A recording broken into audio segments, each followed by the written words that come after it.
Good morning, students. Class plus 2. Today we are going to concentrate upon physical properties of aldehydes, ketones and carboxylic acids.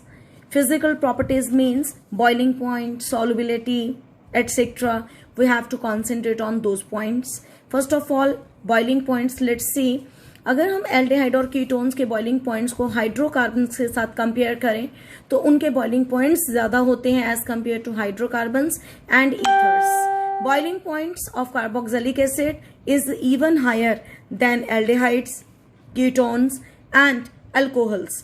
तो जो boiling point aldehyde और ketone के हैं वो hydrocarbon और ether से ज्यादा है, और जहां तक बात कार्बोक्सिलिक एसिड की है उनके एल्डिहाइड, कीटोन और अल्कोहल सबसे ही ज्यादा है.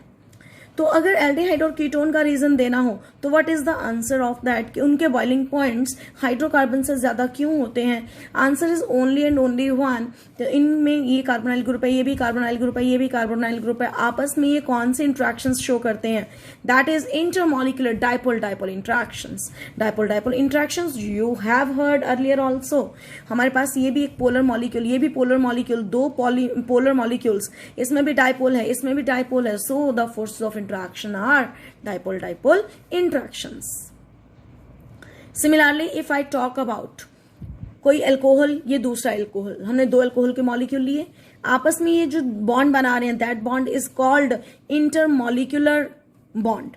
और हम ये हमने इंटरमॉलिक्यूलर हाइड्रोजन बॉन्डिंग जो शो की है, इसमें intermolecular bonding, hydrogen bonding that is weaker in case of, अगर हम बात करते हैं अल्कोहल्स के अंदर, ये जो हाइड्रोजन बॉन्ड बनना है ये किसके बीच में बनना है? That is between oxygen of one alcohol and hydrogen of another alcohol. तो इंटरमॉलिक्यूलर हाइड्रोजन बॉन्डिंग जो है अल्कोहल्स में वीक होती है, और इसीलिए अल्कोहल्स के बॉइलिंग पॉइंट एल्डिहाइड और कीटोन से कम हो जाते हैं. कार्बोक्सिलिक एसिड के अंदर एक कार्बोक्सिलिक एसिड है, ये दूसरा है. इसमें दो दो जगह पर हाइड्रोजन बॉन्डिंग हो रही है. That is stronger intermolecular hydrogen bonding take place in case of carboxylic acid. So we can say that carboxylic acids का बॉइलिंग पॉइंट सबसे ज्यादा होता है. That is as compare to alcohol, जिनका ज्यादा होता है, जिनके अल्कोहल का ज्यादा होता है एज कंपेयर टू कीटोन, और कीटोन का ज्यादा होता है as compare to aldehyde. This is the reason कि ऑर्डर ऑफ बॉइलिंग पॉइंट ये वाला क्यों है. और जहां तक कीटोन का एल्डिहाइड से ज्यादा है वो रीजन सिर्फ ये है कि यहाँ पे दो आर ग्रुप्स हैं, और दो आर ग्रुप होने की वजह से दोनों इलेक्ट्रॉन डोनेटिंग इन नेचर होते हैं, और बल्कि ग्रुप्स हैं तो बॉइलिंग पॉइंट को साइज डायरेक्टली प्रोपोर्शनल होता है, इसलिए इनका बॉइलिंग पॉइंट ज्यादा. देन सेकेंड पॉइंट सोलबिलिटी के ऊपर आते हैं. जितने एल्डिहाइड और कीटोन है 4 कार्बन एटम तक के, वो तो पानी में सोलबल होते हैं, और रीजन एक ही है, due to again formation of intermolecular hydrogen bonding. ये बॉन्ड इसे हम बोलते हैं इंटरमॉलिक्यूलर हाइड्रोजन बॉन्ड, और due to presence of this bond solubility उनकी ज्यादा हो जाती है, लेकिन सिर्फ 4 कार्बन एटम तक ही ज्यादा होती है. जैसे ही आर ग्रुप का साइज इंक्रीज करता है सोलबिलिटी डिक्रीज करती है, क्योंकि आर ग्रुप का साइज हिंडर करता है in the formation of hydrogen bond, इसलिए सोलबिलिटी डिक्रीज करती है. एलिफेटिक कार्बोक्सिलिक एसिड्स जो 4 कार्बन तक होते हैं वो भी पानी में मिसेबल हैं. Again reason is they are able to form hydrogen bonds with water. Benzoic acid और उससे ज्यादा बड़े कार्बोक्सिलिक एसिड्स पानी में इनसॉल्युबल होते हैं, और पानी में इनसॉल्युबल होने का रीजन है due to increased hydrophobic interactions of hydrocarbon part. जो हाइड्रोकार्बन पार्ट है उसकी जो फोर्सेस ऑफ इंट्रैक्शन होती हैं वो हाइड्रोफोबिक मीन वाटर रिपेलिंग होती हैं.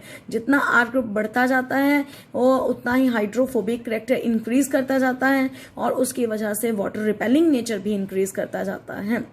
Now we come upon the point smell के बारे में.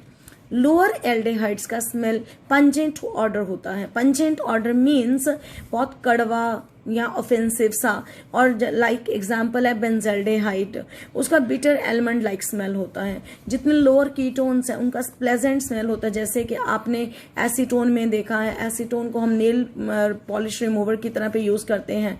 ये परफ्यूम इंडस्ट्री में, फ्लेवरिंग एजेंट्स में भी यूज किए जाते हैं. लोअर कीटोन्स, उनका स्मेल अच्छा होता है. देन कार्बोक्सिलिक एसिड के जो फर्स्ट 3 मेंबर्स हैं वो कलरलेस पंजेंट स्मेलिंग लिक्विड्स हैं। 4 नंबर से लेकर 9 नंबर कार्बन तक कलरलेस ऑयली लिक्विड्स होते हैं। और जो ब्यूटेरिक एसिड है उसका तो स्मेल रेंसिड बटर जैसा होता है, जैसे कि बटर खराब हो जाए, खट्टा हो जाए, उस बटर जैसा होता है। कार्बन नंबर 10 या उससे ज्यादा वाले कलरलेस वैक्सी सॉलिड्स होते हैं।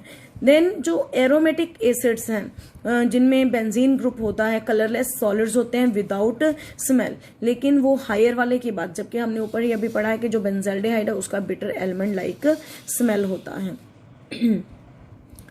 Now students, fourth property, physical property is melting point which is very important. जो कार्बोक्सिलिक एसिड्स हैं उनके फर्स्ट 10 मेंबर्स जो हैं उनमें एक खास इफेक्ट आता है, दैट इज कॉल्ड ऑसिलेशन और ऑल्टरनेशन इफेक्ट। इस इफेक्ट के अंदर क्या है, हमें कार्बन का नंबर इवन और ऑड 2 कैटेगरीज में डिवाइड कर दिया। ये इस एग्जाम्पल में 1 2 3 4 कार्बन हो गए, even number of carbon 1 2 3 4 5।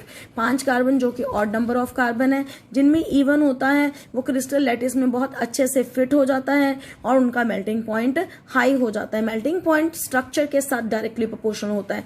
Structure जितना क्लोजली पैक होगा, फिट प्रॉपरली होगा, उसका मेल्टिंग पॉइंट उतना ज्यादा। Odd number of carbon atom की फिटिंग प्रॉपर नहीं होती क्रिस्टल लैटिस में और उनका मेल्टिंग पॉइंट लोअर हो जाता है। विद दिस आपका जो फिजिकल प्रॉपर्टीज का पार्ट है दैट इज ओवर।